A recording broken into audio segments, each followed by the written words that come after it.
नमस्कार दर्शक बंधु साधारणतंत्र दिवस विषय गोटे भाषण जहाँकि आपण मान प्रस्तुत होती चलतु आरंभ करने सम्माननीय सभापति महोदय पूज्य गुरुजी और गुरुमा वृंद एठारे उपस्थित थिबा मोर प्रिय सान बड़ भाई और भौणी माने एवं मोर सहपाठीगण आजिकार यह पवित्र साधारणतंत्र दिवस रे मते किछि कहिबार सुजोग मिलिथिबारु मु निजकु धन्य मने करुछि।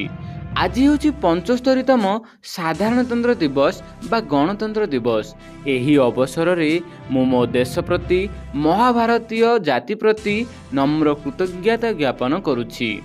गण शब्दर अर्थ लोक माने और तंत्र शब्दर अर्थ शासन अर्थात लोक मानकर शासन। आमे समस्ते जानिछे आम देश 1947 मसीहा अगस्ट मास 15 तारिख दिन स्वाधीन हैला किंतु 1950 मसीहा जनवरी 26 तारिख पर्यंत आम देश रे इंग्रेज प्रदत्त आईन कार्यकारी होइथिला। भारतर निजर स्वतंत्र आईन खसड़ा बा संविधान सेते दिन पर्यंत प्रणीत होई नथिला। समस्ते अनुभव कले जेहेतु आम देश स्वाधीनता हासिल करिछि आम निजर संविधान अनुसार आम देश शासन हेबा उचित। तेणु डॉक्टर भीमराव आंबेडकरଙ୍କ अध्यक्षतार एक टीम आम देश रे संविधान लेखिबा कार्य आरंभ करि देथिले।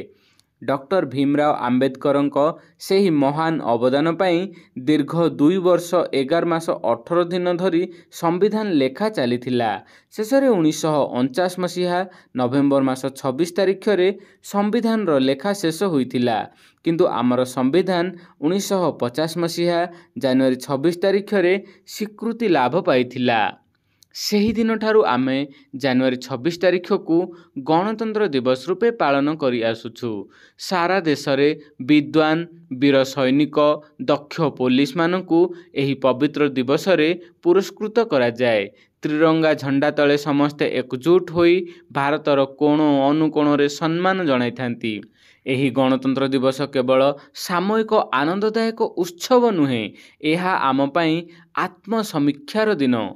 आजिर ही दिन रे आमे समस्ते शपथ नेबा आम देश आम जाति आम भाषा और आम संस्कृति को सुरक्षित रखिबा, आम देश भारत को महान करी गढ़िबा।